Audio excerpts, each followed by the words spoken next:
ओम शांति, ओम शांति, ओम शांति, ओम नमः शिवाय। तो मेरे प्यारों बहनों और जो मेरे प्यारे माताओं है, इन माता और बहनों के लिए आज का वीडियो है कि हम लोग ये आज जानने की कोशिश करेंगे कि ये जो ऋतु चक्र है, ये मेंस का टाइम है जो हर महीने सारे बहन को और सारे माताओं को आता है। तो ये जो ऋतु चक्र अवस्था है, इस अवस्था में हम लोग पूजा पाठ कर पाएंगे या नहीं कर पाएंगे, माला जप कर पाएंगे या नहीं कर पाएंगे, पुस्तक जो गीता भगवत है ये सब पाठ कर पाएंगे या नहीं कर पाएंगे। तो यही सब आज थोड़ा जानने की कोशिश करेंगे कि ये सब कैसे किया जा सकता है, कैसे नहीं किया जा सकता है, जो कौन कौन माताओं कौन कौन बहनों ये कर सकता है। क्योंकि देखिए ये जो माताओं बहनों सब है, ये कुछ माता क्या करता है, संसार में रहता है, संसारी जीवन बिताता है। कुछ माताओं ऐसा भी है जो आश्रम में रहता है, मठ में रहता है, गृहस्थ जीवन नहीं करता है, सन्यास ले लिया, वैराग्य हो गया, ब्रह्मचरी रहता है। तो ऐसे बहुत सारे माता है, बहुत सारे बहना है। तो हम आज ये जानने की कोशिश करेंगे कि कौन कौन माता, कौन कौन बहना, कौन कौन कैसा कैसा क्या क्या नियमों से अंदर गुजरना चाहिए, क्या क्या करना चाहिए, क्या क्या नहीं करना चाहिए। तो चलिए शुरू करते हैं। लेकिन उससे पहले थोड़ा बता देते हैं कि जितना माता बहनों बहुत दिनों से इस चैनल को सब्सक्राइब करके जुड़ा हुआ है, इस चैनल के साथ आध्यात्मिक जो बातें होती है, अध्यात्म कथा के साथ, सत्संग के साथ, योग मैम के साथ, तो उन सारे माताओं को, बहनों को मेरा धन्यवाद, मेरा प्यार, प्रणाम। हाँ, तो हम उम्मीद करेंगे कि आप लोग आगे भी ऐसे ही हम लोगों का ये जो चैनल है ये सब्सक्राइब करके हम लोगों का साथ आप लोग रहेंगे, प्यार देंगे। और जो बहनों, जो माताएं आज ये इस चैनल में नया है, उन लोगों को आगे भी उन लोग भी रहेंगे सब्सक्राइब करके। तो चलिए शुरू करते हैं।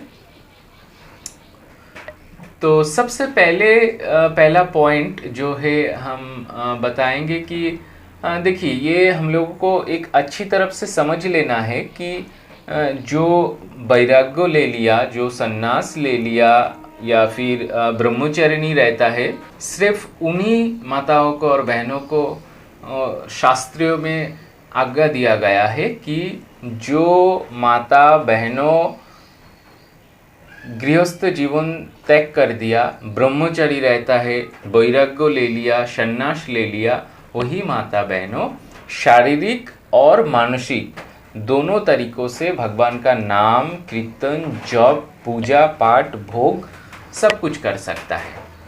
इनके लिए शास्त्रों में कोई निषेधाज्ञा नहीं है। लेकिन जो माता बहनों घर पे है, संसार जीवन में है, संसारी भोग में है, शरीर भोग में है, उन माता बहनों के लिए शास्त्रों में ये जो ऋतु चक्र है, ये चलने का जो टाइम होता है, ये 3-4 दिन 5 दिन, इस टाइम में पूजा पाठ शारीरिक से मना है। तो क्या माता बहनों को ये को प्रश्न आ सकते हैं कि तो ये जो टाइम है, इस टाइम पे क्या हम लोग पूजा पाठ नहीं कर पाएंगे, हम लोग भगवान का शरण में नहीं आ पाएंगे, नाम कीर्तन नहीं कर पाएंगे? तो यही जानने का विषय है कि हाँ, कर पाएंगे। कैसे कर पाएंगे, इसका भी थोड़ा नियम है। देखिए, जब ये ऋतु चक्र चलता है, तब ऋतु चक्र का टाइम हमारा जो माता बहन है वो स्नान करके, नहा के, एकदम शुद्ध वस्त्र में कहीं पे बैठ के वो जो मन में भगवान का नाम, मानसिक से भगवान का नाम कीर्तन कर सकता है। और जप की बात आए, माला जप की बात, तो माला हाथ में लेके नहीं, मन में वो माला जप कर सकता है। और जो नाम कीर्तन वो भी मानसिक तरीके से कर सकता है, और भगवान का ध्यान भी वो मानसिक तरीके से कर सकता है। तो इसमें क्या बात क्लियर हुआ कि मानसिक जितना तरीका है मानसिक तरीके से नाम कीर्तन ध्यान जप सब कुछ कर सकता है। अगर गीता भगवत का कुछ श्लोक उसका याद में है तो वो भी मन से वो पाठ करता है, अंदर अंदर पाठ कर सकता है, लेकिन हाथ में पुस्तक लेके नहीं, हाथ में माला लेके नहीं, या उस टाइम भगवान का भोग नहीं। ठीक है, तो ऐसे मान सकते हैं। तो इस बारे में यहाँ पे कुछ लोग ऐसे भी कहते हैं, नहीं ऐसे बात नहीं, मन ठीक तो सब कुछ ठीक, मन शुद्ध हो तो सब कुछ शुद्ध हो। लेकिन यहाँ पर हम बता देते हैं कि नहीं, ये गलत है, क्योंकि शास्त्रों में दूसरा कुछ बताया गया है। तो क्या कुछ माता बहनों या फिर कोई लोग तो ऐसे भी कहते हैं कि रामकृष्ण परमहंस देव जो है वो तो पॉटी करके लैट्रिन करके भी शरीर में माँ के नोंगड़ा अवस्था में माँ का भोग लगाता है, माँ का पूजा देता था, तब तो माँ तो भोग लेता था, पूजा लेता था, तो हम लोगों का विषय में क्यों नहीं लेगा। तो यही पे जानने का विषय है, क्योंकि हम लोग ये नहीं समझ पाते हैं, क्योंकि हम लोगों का पास शास्त्रीय ज्ञान नहीं है। जो आत्मकेंद्रिक ज्ञान है ये आत्मकेंद्रिक ज्ञान नहीं है। तो ये ज्ञान क्या है, ये शास्त्र ज्ञान क्या है कि देखिए, जब रामकृष्ण परमहंस देव, ये थोड़ा अच्छी तरफ से समझ लीजिए आज ये बात, कि रामकृष्ण परमहंस देव जो था वो जब माँ का भोग लगाता था तब उनका ये जो शरीर के चेतना नहीं रहता था, वो पूरा भूल चुका होता था। उसको सिर्फ याद में इतना ही उनको याद आता था कि सिर्फ ये भोग मैं माँ को खिला रहा हूँ, बस। इसके सिवा उसको ये दुनिया, इस वो शरीर नंगड़ा है कि शरीर में कोई कपड़ा है कि नहीं है, क्या अवस्था में है, कुछ भी याद में नहीं रहता था। तो ये जो स्थिति है, इस स्थिति में पहुंचने का नाम है आत्मज्ञान, और ये आत्मस्वरूप होकर परमात्मा में विलीन होना।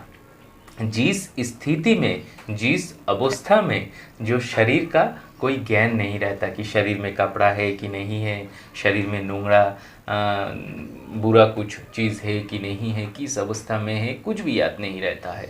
तो ये जो स्थिति है, इस स्थिति में अगर कोई माता कोई बहना पहुंच जाता है तो उसके लिए भी शास्त्राज्ञा नहीं रहेगा। लेकिन जब तक ये अनुभव है कि मेरा, समझ लीजिए कि आप पॉटी गया, छिटक के कोई तरीके से आपका गांव में लग गया, बॉडी में लग गया, तो क्या आप उसे परिष्कार नहीं करेंगे, क्लीन नहीं करेंगे? जरूर करेंगे, क्योंकि ये मैला है, इसे लेकर हम घर नहीं जा सकते हैं। तो ये चेतना जब तक है कि हमारा शरीर पे वस्त्र है कि नहीं है, शरीर पे शरीर परिष्कार है कि नहीं है, ये चेतना जब तक है तब तक शरीर अशुद्ध होता है। और शास्त्रों में यही कहा गया है कि जब तक आपका ये शरीर चेतना है, आत्मकेंद्रिक ज्ञान लाभ करके जो पूरा आत्मा में विलीन नहीं हो सका, आत्मकेंद्रिक नहीं हो सका, तब तक उस स्थिति आने का, तब तक ये सारे शास्त्राज्ञा पालन करना है। कि किसके लिए मैंने पहले ही बता दिया, कौन क्या कैसे कर सकता है। तो ये सब उन माता बहनों के लिए मानना आवश्यक है, ऐसे ही शास्त्र कहता है। और कुछ अगर जानने का मन में क्वेश्चन रह गया हो तो ज़रूर कमेंट में बताना। हम लोग कोशिश करेंगे कि आगे की वीडियो में जवाब देने की कोशिश करेंगे। तो शास्त्र ज्ञान के अनुसार चले, क्योंकि जो लोग शास्त्र ज्ञान के अनुसार नहीं चलते हैं, गलत करता है, तब वो आगे नहीं बढ़ पाता है। ऐश्वरिक जो पथ है, ईश्वर की तरफ आगे नहीं बढ़ पाता है। क्योंकि देखिए, गीता भगवत में तो ईश्वर ने खुद सब कुछ बता दिया। तो हम लोगों को अगर ईश्वर को प्यारी करना है, ईश्वर की भोग लगाना है, पूजा करना है, तो ईश्वर की बात मानना पड़ेगा ना। तो यही बात है। तो शास्त्रीय ज्ञान से चलिए, गुरु कृपा से चलिए, गुरु ज्ञान से चलिए, तो बहुत आगे बढ़ेंगे, बहुत जल्दी आगे बढ़ेंगे। और आत्मकेंद्रिक होकर आत्मज्ञान संचय करेंगे, और आत्मकेंद्रिक ज्ञान संचय करने की बाद ईश्वर प्राप्ति करेंगे, खुश रहेंगे, जीवन सुख शांति में भर उठेगा। तो खुश रहिए, अच्छा रहिए। मिलते हैं अगले वीडियो में। यहीं पे आज ख़त्म करते हैं। नमस्कार।